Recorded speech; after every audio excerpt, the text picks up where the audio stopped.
6 अप्रैल 2024 current affairs देखते हैं।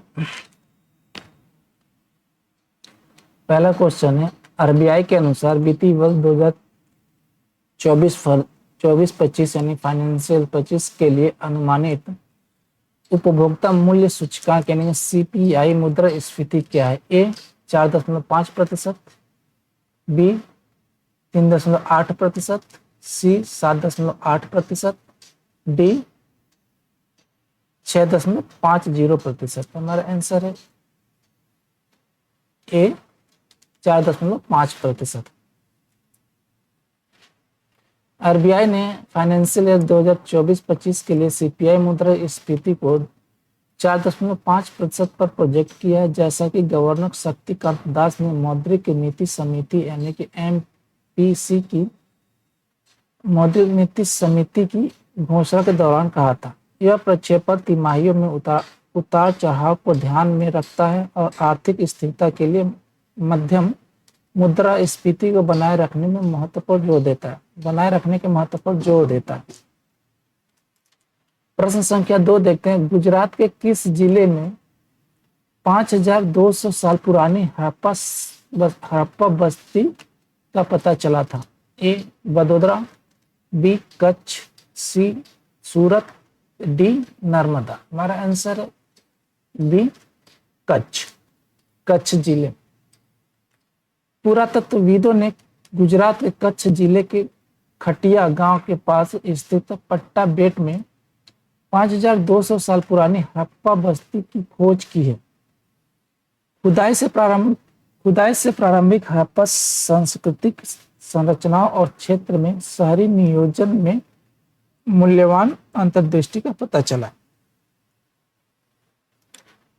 प्रश्न संख्या 3 देखते हैं, सन्नाती बौद्ध स्थल किस राज्य में स्थित है? ए कर्नाटक, बी महाराष्ट्र, सी तमिलनाडु, डी केरल। हमारा आंसर है ये ए कर्नाटक। सन्नाती बौद्ध स्थल कर्नाटक में स्थित है, विशेष रूप से कलबुर्गी जिले में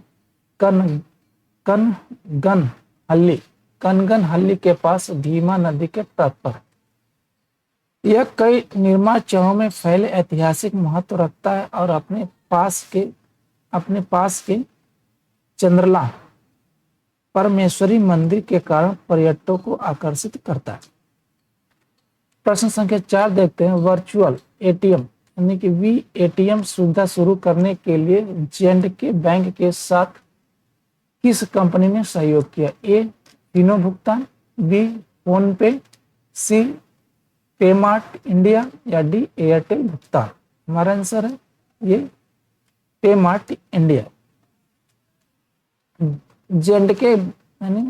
J&K बैंक ने वर्चुअल एटीएम यानी कि वीएटीएम सुविधा शुरू करने के लिए पेमार्ट इंडिया प्राइवेट लिमिटेड के साथ भागीदारी की।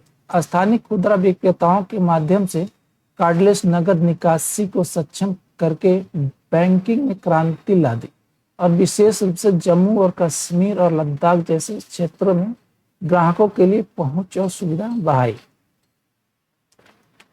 प्रश्न संख्या 5 देखते हैं, किन राज्यों में केंद्रीय गृह मंत्रालय यानी एमएचए द्वारा सशस्त्र बल विशेष अधिनियम 1958 का विस्तार किया है? ए असम और मणिपुर, बी नागालैंड और अरुणाचल प्रदेश, सी जम्मू और कश्मीर, डी असम और मेघालय। हमारा आंसर है डी नागालैंड और अरुणाचल प्रदेश। केंद्रीय गृह मंत्रालय यानी कि एमएचए ने नागालैंड और अरुणाचल प्रदेश के कुछ हिस्सों में सशस्त्र बल विशेष शक्ति अधिनियम 1958 को और 6 महीने के लिए बढ़ा दिया। कितने लिए? 6 मंथ्स। यह विस्तार निर्दिष्ट अशांत क्षेत्र में सशस्त्र बलों और केंद्रीय सशस्त्र पुलिस बलों को महत्वपूर्ण शक्तियां प्रदान करता है। प्रश्न संख्या 6 देखते हैं, हर साल विकास और शांति के लिए अंतर्राष्ट्रीय खेल दिवस के रूप में मनाई जाने वाली तारीख क्या है, यानी कब मनाई जाती है? ये क्या है? ये 6 को।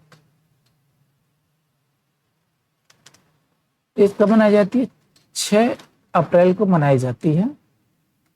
विकास और शांति के लिए अंतर्राष्ट्रीय खेल दिवस 6 अप्रैल को प्रतिवर्ष मनाया जाता है ताकि विश्व स्तर पर व्यक्तियों और समुदायों पर खेल के सकारात्मक प्रभाव को पहचाना जा सके, शांतिपूर्ण और समावेशी समाजों को बढ़ावा दिया जा सके। प्रश्न संख्या 7 देखते हैं। पेरिस ओलंपिक में जूरी सदस्य के रूप में सेवा करने वाली पहली भारतीय महिला बनने के लिए कौन तैयार? ठीक है, ए रणधीर सिंह, बी पूजा रानी, सी दीपा कर्माकर, या डी बिल्किस मीर। हमारा आंसर है बिल्किस मीर।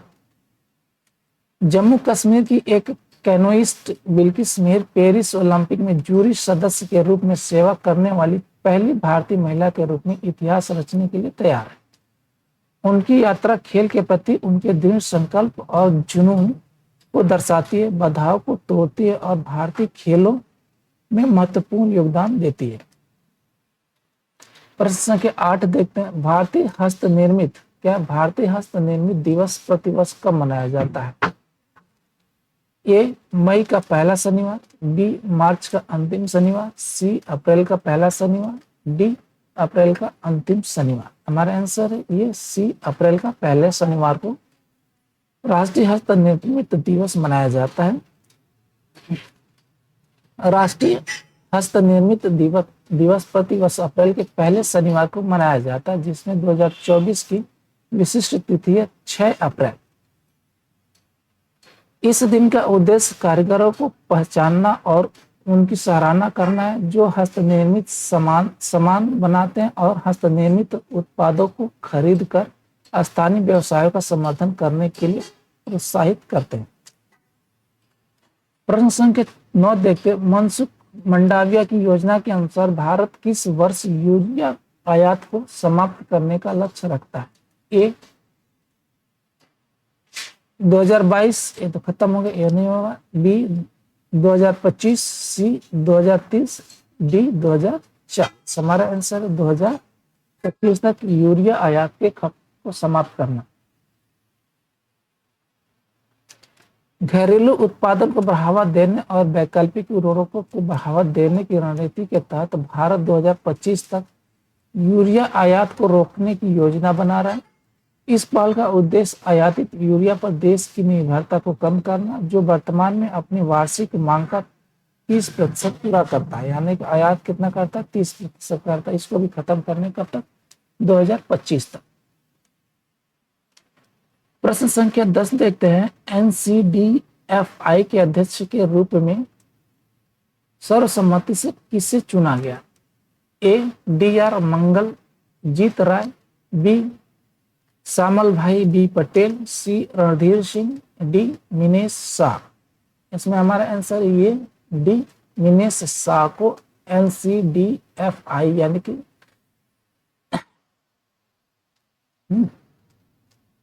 डॉक्टर मिनेश शाह को सुचारू चुनाव प्रक्रिया में राष्ट्रीय सहकारी डेयरी संघ NCDFI का अध्यक्ष चुना गया।